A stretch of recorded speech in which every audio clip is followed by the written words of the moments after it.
আসসালামু আলাইকুম রহমতুল্লাহি ওয়া বারাকাতুহু। সম্মানিত দর্শক, আওয়ামী লীগের একজন বয়স্ক এবং শীর্ষ নেতা, প্রবীণ নেতা, তার একটি বক্তব্য এখন সামাজিক যোগাযোগ মাধ্যমে রীতিমতো ভাইরাল হয়ে পড়েছে। অনেকে তার এই বক্তব্যটিকে একজন পরাজিত পলাতক বৃদ্ধের প্রলাপ হিসেবে বলার চেষ্টা করছেন,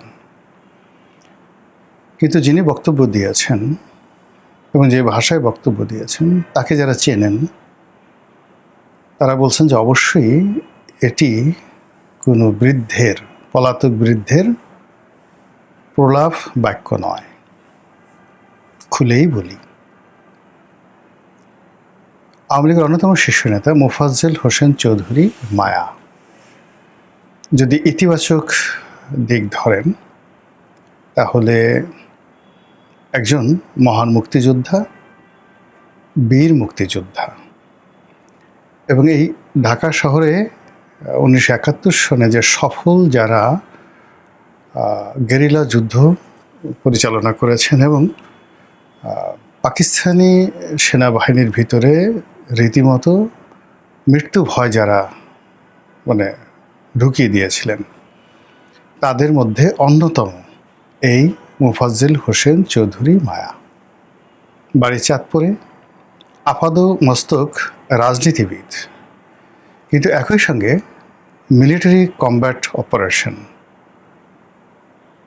তারপর যেটিকে বলা হয় অস্ত্রের ট্রেনিং, বোমা তৈরি করা এবং বোমা বানানো এবং বোমা মারা, এই পুরো জিনিসটিতে যে কজন লোক বাংলাদেশে এক্সপার্ট আছে তাদের মধ্যে এই মোফাজ্জেল হোসেন চৌধুরী মায়া প্রধানতম। তার যারা কর্মী ছিলেন, অন্যান্য যারা ছিলেন, অনেকেই মরে গেছেন, কিন্তু তিনি এখনও জীবিত আছেন, সবল আছেন। তারপর যেটি বললাম যে দেখুন, সেনাবাহিনীতে যারা বোমা বানায় তারা কিন্তু বোমা মারে না, আবার যারা বোমা মারে তারা কিন্তু বোমা মারার কমান্ড করে না। তো এই লোকটি বা এদের মতো কিছু লোক আছেন যারা একেবারে A to Z জানে একটা অস্ত্র তৈরি করা, গুলি করা, ফায়ার করা, সংরক্ষণ করা, এই পুরো জিনিসগুলো গেরিলা যুদ্ধের একেবারে বাংলাদেশের চে গুয়েভারা যদি ইতিবাচক অর্থে ধরেন। আর নেতিবাচক যে বিষয়গুলো যদি না বলি তো সবাই বলবো যে সে দালালি করছে। নেতিবাচক হলো যে এই ভদ্রলোকটি, তিনি তার সন্তান, তার মেয়ের জামাতা, পুরো পরিবারটির মধ্যেই নির্মমতা, নৃশংসতা, চাঁদাবাজি, মাস্তানি, গুন্ডামি, এগুলোর যে অভিযোগ, এই অভিযোগ আওয়ামী লীগের, বিএনপির খুব কম লোকের মধ্যে আছে। আর এত সুন্দর কম্বিনেশন, ধরুন বাপ কোনো কারণে মাস্তান কিন্তু ছেলে মাস্তান হয়, এরকম আপনি দেখাতে পারবেন না। আবার ছেলে মাস্তান হয়েছে, মেয়ের জামাই মাস্তান, বা মেয়ে মাস্তান, মেয়েও মাস্তান। জাস্ট 2-3টে উদাহরণ দিলে বুঝতে পারবেন। আমার নাম রনি, তার একটা ছেলের নামও আছে রনি। তো তার মধ্যে দুটো ছেলে, তার মধ্যে রনি নামে যে ছেলেটি আছে আর একটা ছেলে, দুটো ছেলেই সে মারাত্মক মাস্তান। সারা বাংলাদেশে এদের মাস্তানি স্বীকৃত, এবং তারা শুধুমাত্র সিস্টেম মাস্তান না, তারা মাস্তানি করেছে ওই শামীম ওসমান সাহেবদের মতো মিডিয়াতে আসেনি। দে আর দ্য রিয়েল হিরো, আন্ডারওয়ার্ল্ডের ডন। সেই ডন হিসেবে তারা সেই যতদিন আওয়ামী লীগ ক্ষমতা ছিল তারা সেই রাজত্ব করেছে। 2 নম্বর হলো যে অনেকে সেই মাস্তানি করে কিন্তু নিজেরটা নিজে উপার্জন করতে পারে না, বাট দে আর্ন মানি। তারা টাকা উপার্জন করেছে, সচ্ছল আছে এবং তাদের হাতে যথেষ্ট টাকা আছে, নেতা আছে, কর্মী আছে। তো এইভাবে 1971 সন থেকে আজ অবধি এতদিন পর্যন্ত একটি পরিবার ঠিক সেই আচরণ করে, গুন্ডামি করে, মাস্তানি করে, রাজনীতি করে একেবারে সমপর্যায়ে আছে। মোফাজ্জেল হোসেন চৌধুরী মায়া ছাড়া বাংলাদেশের দ্বিতীয় পিস নেই, অল ডায়েট। ধরেন তোফায়েল সাহেব, এখন তোফায়েল সাহেব তো মায়া সাহেবের মতো অস্ত্র চালাতে পারে না, বোমা মারতে পারবে না। সুরঞ্জিত সেনগুপ্ত অনেক বড় নেতা, কিন্তু মায়া সাহেবের মতো তো সে গুন্ডামি করতে পারবে না, কারোর সাথে লাগবে তো একেবারে টেংরি ভেঙে দেবে। তো এই জিনিসগুলো আছে। এখন ছেলের কথা বললাম, তার মেয়ের জামাই, ওই যে নারায়ণগঞ্জে যে 7 মার্ডার হয়েছিল এক কর্নেল, ওটা তো তার মেয়ের জামাই। একেবারে মেয়ের জামাই। সে বাড়ি চাঁদপুরে, কিন্তু তার মানে বসতি অবস্থান এই জগন্নাথ বিশ্ববিদ্যালয় এলাকা, পুরনো ঢাকা, জিপিও, এই এলাকাটাই সারা জীবন সে নিয়ন্ত্রণ করেছে। ফলে তার ভাষা কিন্তু ঢাকাইয়া ভাষা। এবং স্বাধীনতার পরে এই যে তার একটা ক্যাম্প ছিল, সেই ক্যাম্পটা এই জিপিও কেন্দ্রিক এই এলাকাতে তার একটা বিশাল ক্যাম্প ছিল, এবং সেই ছিল ক্যাম্প কমান্ডার। যাকে ইচ্ছা তাকে ধরো, মারো, কাটো। ইভেন মানে কাদের সিদ্দিকী সাহেবের তো একটা জায়গা টাঙ্গাইল এলাকা, কিন্তু অ্যাজ এ হোল যদি আপনি ধরেন ন্যাশন ওয়াইড, সেখানে মোফাজ্জেল হোসেন চৌধুরী মায়া, তার যে ডিগনিটি, তার যে কমান্ড, এবং এখনও পর্যন্ত তার যে ভাবসাব, এটা সবই ছিল শুধুমাত্র শেষের দিকে এসে, যেটা হলো শেষবার তিনি একটু ধরা খেয়েছেন, বিকজ তার নির্বাচনী এলাকাতেই জেনারেল আজিজ, তো জেনারেল আজিজ ছিল, তো জেনারেল আজিজ শেষের দিকে যখন পাওয়ারফুল হয়ে গেল, পাওয়ারফুল হয়ে শেষ নমিনেশনটা জেনারেল আজিজ সেই তার পক্ষের একজন লোককে তিনি দিয়েছিলেন, সম্ভবত 2018 সনে। তো সেই সময়টাতে তিনি রাজনৈতিকভাবে পিছনে ছিলেন, কিন্তু দল ছেড়ে কখনো যাননি। শেখ হাসিনার বাইরে তার কোনো চিন্তা নেই, এবং যে কোনো কর্ম করার জন্য তার সেই যোগ্যতা আছে। এবং বুড়া যত হয় মানুষ, তত দুষ্ট মানুষের তত দুষ্টামি বাড়তে থাকে, নিষ্ঠুর মানুষদের নিষ্ঠুরতা বাড়তে থাকে, জ্ঞানী মানুষের জ্ঞান বাড়তে থাকে। এখন আপনি তাকে যেভাবেই নেন না কেন, আপনি যদি তাকে ছোট শাকিল মনে করেন, তাকে যদি দাউদ ইব্রাহিম মনে করেন, তাকে যদি হাজি মাস্তান মনে করেন, মানে হোয়াট এভার মেবি, তাহলে এখন তিনি যে অবস্থাতে আছেন, তিনি জীবনের একেবারে শেষ পর্যায়ে পরিপূর্ণ অবস্থা আছেন। তো তিনি একটি ডায়ালগ দিয়েছেন, সেটা হলো ধরব গুলিস্তানে, ফেলব আজিমপুরে। এটা ফাটাকেষ্ট ডায়ালগ, ফাটাকেষ্ট ডায়ালগ। সেটা হলো ফাঁকাটাকে যে মারবো এখানে, লাশ পড়বে শ্মশানে।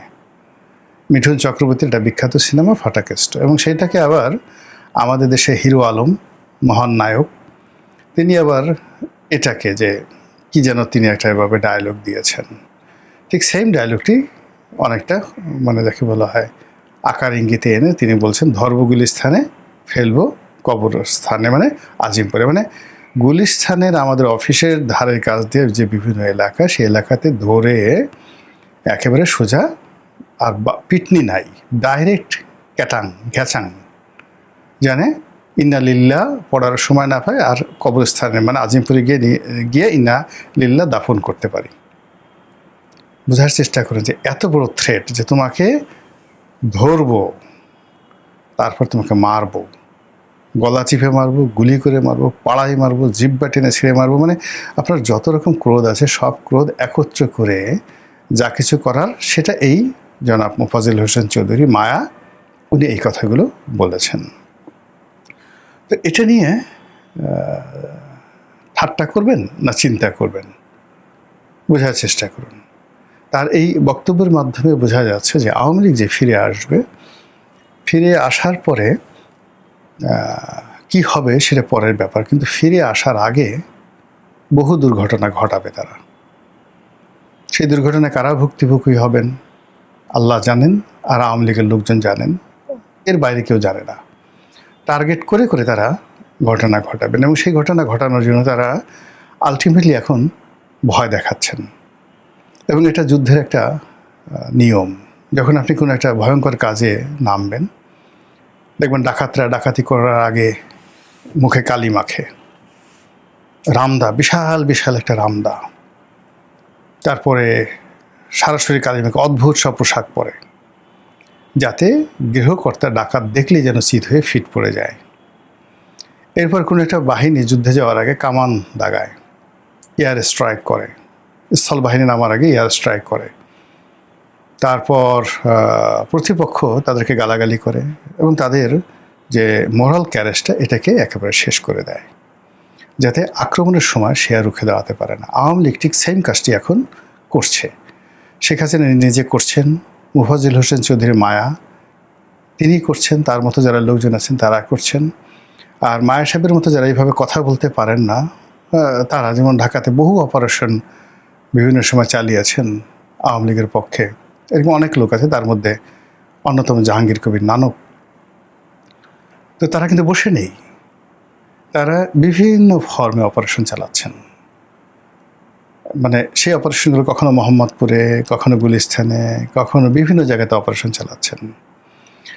এবং এখানে ডিম পাড়ে হাঁসে খায় বাগডাসে 99% অফ দেয়ার অপারেশন, যার দায় পড়ছে বিএনপির ওপর। আর দ্বিতীয়ত, এই সকল অপারেশনে ভয় এবং আতঙ্ক তৈরি হয়ে গেছে। আপনারা বুঝতে পারছেন যে আমরা যে জিনিসগুলোকে দেখি আপাতত বিএনপির লোকজন করছে, জামাতের লোকজন করছে, বা সাধারণ মানুষজন করছে, বা ছিনতাইকারী করছে, বিচ্ছিন্ন ঘটনা, এগুলো যে কেবলই মাত্র বিচ্ছিন্ন ঘটনা নয়, এটা বোধ করি আপনারা একটু গভীরভাবে চিন্তা করলেই বুঝতে পারবেন। দ্বিতীয় যে বিষয়টি, সেটি হলো মাঝে মধ্যে যে মুখ ঢেকে মিছিল করা, মিটিং করে, এটা মানে আওয়ামী লীগ যে মাস্টার প্ল্যান করছে, ধরবো গুলিস্তানে, ফেলবো কবরস্থানে, এটার একটা পিনাট, একটা বাদামের একটা টুকরা। তারা আরও বড় করে কিন্তু কিছু কাজ করার চেষ্টা করছে। এখন সরকার এই বিষয়গুলো, মানে এগুলো পলিটিক্যালি এগুলো নিষ্পত্তি হয় না, এগুলো সন্ত্রাস দিয়েও নিষ্পত্তি হয় না। There is a military plan. এই বিষয়গুলো জন্য একটা সামরিক কৌশল আছে।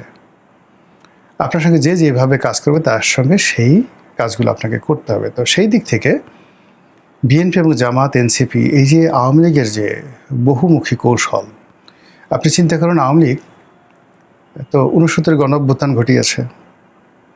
তারা 1954 নির্বাচনের পর সেই আদমজি রায়ট তারা করেছে। তারা সেই এই আওয়ামী লীগের একটা বিরাট অংশ তারা জাসদ করেছে। এরা সর্বহারের পার্টি করেছে, এরা জাসদ দমন করেছে, এরা সর্বহারা পার্টিকে দমন করেছে। তো এই যে ধারাবাহিকভাবে আওয়ামী লীগের যারা নেতা কর্মী যারা রয়েছেন, তারা চাঁদাবাজি বলেন, মাস্তানগিরি বলেন, গুন্ডামি বলেন, দখল, বাণিজ্য, মানে এখন বিএনপি যেই জিনিসগুলো খাচ্ছে, করছে, বা বিএনপির লোকজন যেগুলোকে নিজেদের জিনিস মনে করছে, বেসিক্যালি এগুলোর ফাউন্ডেশন তো আওয়ামী লীগের করা। এগুলোর চাবিকাঠি তাদের হাতে, এগুলোর মাস্টার সুইচ তাদের হাতে। তো সেইগুলো নিয়ে যদি তারা মাত্র 24 ঘন্টা খুব সুন্দরভাবে খেলতে পারে, 24 ঘন্টা তারা যদি সেইগুলো নিয়ে যাকে বলা হয়